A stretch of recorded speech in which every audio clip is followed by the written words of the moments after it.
Could you imagine having a name like Mr. Pokemon when you're a kid? You must be bullied so much or something. Oh my goodness, like William Williamson or something.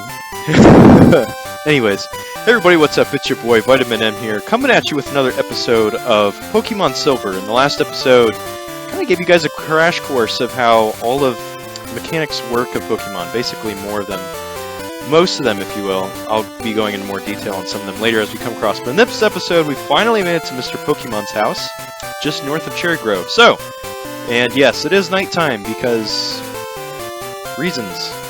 Time. Sure. But as we get inside here...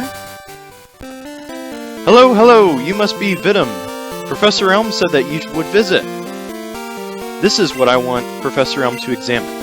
My M&M received the mystery eggs. So eggs were actually a new item, or a new mechanic in this game, which I'll go in more depth on later. But my M&M put the mystery egg in the key pocket. Okay. I know a couple who run a Pokemon daycare service. They gave me that egg. I was intrigued, and words are hard today. So I sent mail to Professor Elm. For Pokemon evolution, Professor Elm is the authority.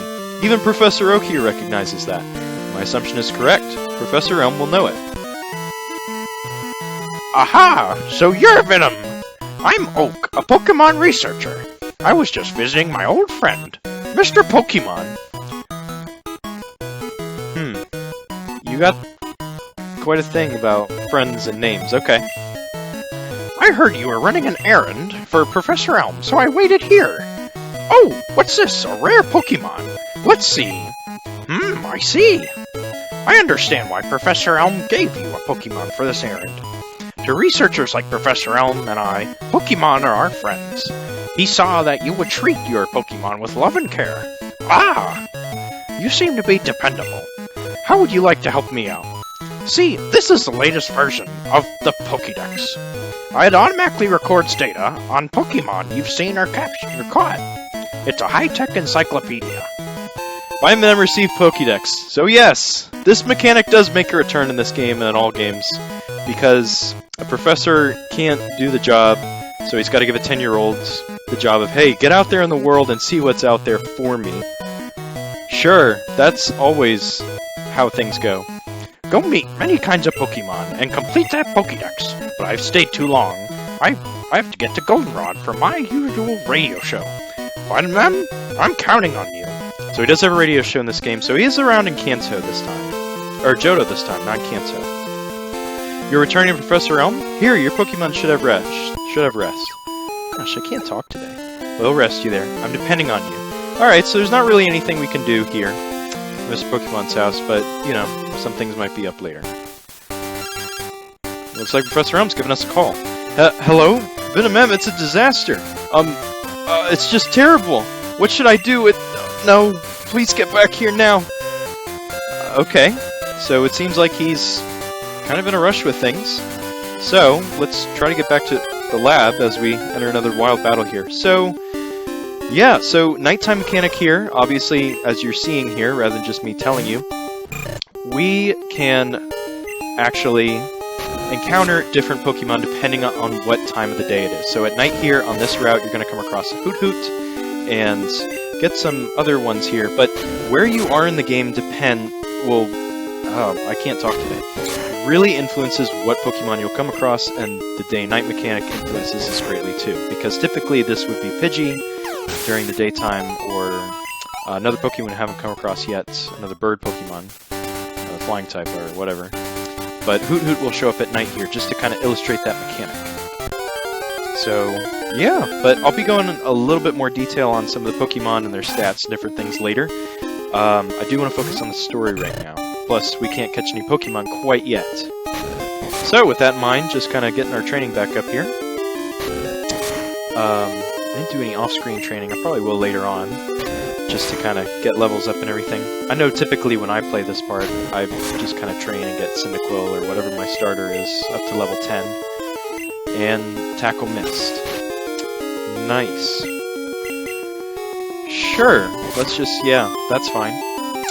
But yeah, I hope the last episode was kind of helpful for those of you who aren't really that familiar with Pokemon. I know if you're probably watching this, you probably are familiar with it, but just really wanted to get that out of the, not out of the way, but really explain things to those of you who are new or not familiar with the mechanics of how Pokemon work or never played Pokemon. So, yeah, I mean, this is a game that... Oh, come on!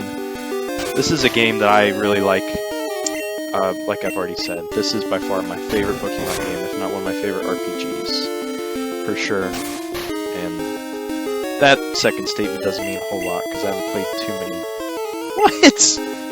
That's a 5% chance! Come on! Oh no. Oh, please don't kill me. Okay, alright. It's time to run. I'm not risking that.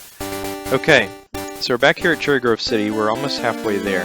So I'm gonna check out the Pokemon here. Or the Poke Center here. But yeah, Mr. Pokemon, just what a name. So the Pokédex, anytime you see a Pokemon, it will show up in the Pokédex that you have seen it, but any additional information that'll give you, like a bio or anything interesting about it, you know, the Pokédex facts, those won't show up until you catch that particular Pokemon. If you noticed, we can go to our Pokédeer here, just so I explain this mechanic. That map card that the old man gave us, we can access that here in the Pokédeer, and just kind of move up and down, kind of see what else is around here, all the different locations. And if we go to the right, we can see that our phone service is available here. So Professor Elm called us, so some characters will call you throughout the game, and you can get different people's numbers by calling them. In this game, unlike Heart Gold and Soul Silver though, there is a limited amount of people's numbers you can have. So, with that in mind, you will have to limit and keep track of how many numbers you do have and who you have them from. Because there are some characters you really do want to have their numbers from, some you have to have as part of the story, but others that can get you some goodies that you would want.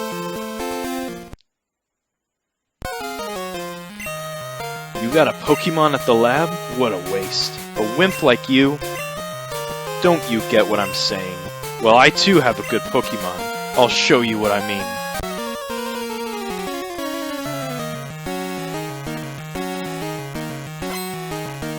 Question mark, question mark, question mark wants to battle. So, this is the guy we saw earlier, and it turns out he has a Totodile. He stole this from Professor Elm. So, this guy is your rival in this game, and he by far has the best rival music. For sure, without a doubt, I would say. But depending on which starter you pick, like in all the other games, unfortunately, the starter that they pick is dependent on what you pick. So they will always pick whatever your starter is weak to. So obviously Cyndaquil is weak to water, so he plays the cheat mood and goes with Totodile. So, I'm going to be trying to crossing him up here and just lower his accuracy. That was one stat I did not get to mention last time. So there are other stats that show up during battle, such as accuracy, evasiveness, and I think there's one other one that's eluding me right now, but those are stats that can be lowered and raised that don't show up in your Pokemon information within the menu. Those are things that are only temporary. Any stat changes that undergo during battle are only temporary and last during the battle here. So I'm just using Smokescreen here to try to lower him all his stages here to 6, so he can't hit me. Just so I can make sure I win this battle, because it'd be kind of embarrassing if I lost the very first battle. But he does give you a lot of EXP at this point in the game, which is really nice. So that's Smokescreen number 6. So by this, meaning... just so I explain this a little bit more, enemy Totodile's accuracy fell. When it says, fell like that, it only means that it went down by 1 stage. If it meant sharply or harshly, it was by 2 stages. Okay, and now he has a really, really low chance of hitting me, but I don't think he will. I hope not, because that would really suck. Okay, come on, Cyndaquil. This is why I typically have him at level 10. No! What the heck?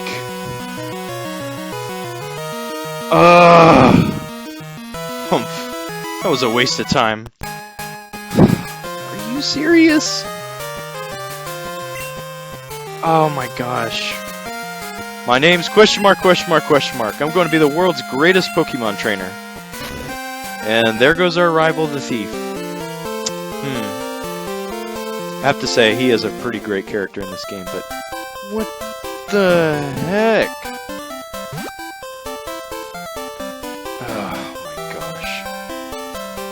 I had a feeling I should have off-screen trained or something, or start off with Lear to get his defense down, because Totodile is kind of buffed in defense a little bit.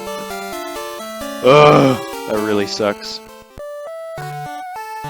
But let's go back to the lab here and try to get the full story, what happened. I heard a Pokemon was stolen here. I was just getting some information from Professor Elm. Apparently it was a young male with long red hair. What? You battled a trainer like that? Did you happen to get his name? So, we can actually name our trainer right here.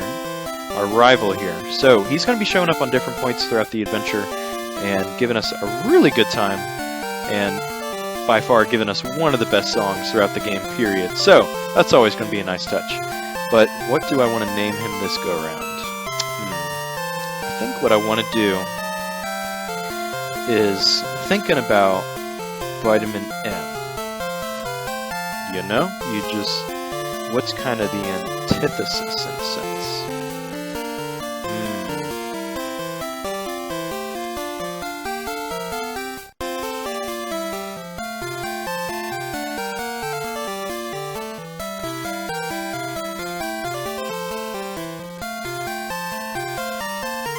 Vitamin P. So, Vitamin P was his name. Thanks for helping my investigation. I don't know, I gotta go with the antithesis there. You know, he's the bad vitamin. I'm the good vitamin you want to get your daily dose from. He's not. You want to watch out for that. Vitamin M, this is terrible. Oh yes. What was Mr. Pokemon's big discovery? Vitamin M handed the mystery egg to Professor Elm. This? But is it a Pokemon egg? It's kind of nice that he just kind of takes a step back and just gasps and everything. If it is a great discovery. What? Professor Oak gave you a Pokédex. Vitamin M, is that true? That's incredible! He is superb at seeing the potential of people as trainers. Wow, Vitamin M, you may have what it takes to become the champion. You seem to be getting on great with your Pokemon too. Yeah, if I won that battle, things would be better, but you should take the Pokemon Gym Challenge. The closest gym would be the one in Violet City. Vitamin M, the road to the championship will be a long one. Before you leave, make sure that you talk to your mom. So, I'm gonna be a good little boy and go... Okay, what do you have to say? Vitamin M, use these on your Pokédex quest. So Vitamin M received the Pokeballs. So now that we have Pokeballs, to add to your Pokédex, you have to catch Pokemon. Throw Pokeballs at wild Pokemon to get them. Vitamin M, put the Pokeball in the ball pocket. Alright, so now that we have Pokeballs, we can actually catch Pokemon, add them to our team, train them, and everything such as that. So I'll be getting into more detail on that in the next video, though. Here, so I'm going to be a good little boy and go talk to my mom instead of just running off. Wow, that's a cute Pokemon. Where'd you get it? So, you're leaving on an adventure. Okay. I'll help too! But what can I do for you? I know, I'll save money for you. On a long journey, money's important. Do you want me to save your money? So, this is a new mechanic in this game that really focuses on using the phone system. So, if you choose to have your mom save money, a portion of the money you win from battles and get throughout the game will be sent to your mom, and it'll work like a bank system. If you're familiar with Earthbound and those games where your dad talks to you on the telephone, that's kind of the basic concept here, in a sense. But if you say no, you keep all the money, but I would highly advise that you say yes, because your mom can get you some really nice items that only she can buy, if you allow her to save some money. So I always go with yes, and there's going to be some really nice goodies eventually that you can get with that. So I will go ahead and say yes. Okay, I'll take care of your money. Be careful. Pokemon are your friends. You need to work as a team. Now go on! Oh, thanks, Mom! So yeah, the mom is now the bank now. Oh, it's daytime now. Alright. That's pretty cool. So, now that we're all set on our adventure here, and... Oh, I should mention this. If you do not talk to your mom and you just go ahead and leave, she will eventually call you and she'll be like, really, you didn't come talk to me? But she'll ask you the same question, do you want me to save money? And that's totally up to you. But I really advise you say yes to that question. But we're going to be heading out on an adventure here on the next episode here, and we're probably going to start building our team here pretty soon. But, you know, hit me up in the next episode, guys. Next time on Pokemon Silver, we continue our grand adventure here as we head out on Route 29. I'll see you guys in the next video. Like, comment, subscribe, all that good stuff, and I'll be seeing you dudes later. Vitamin M, I'm out.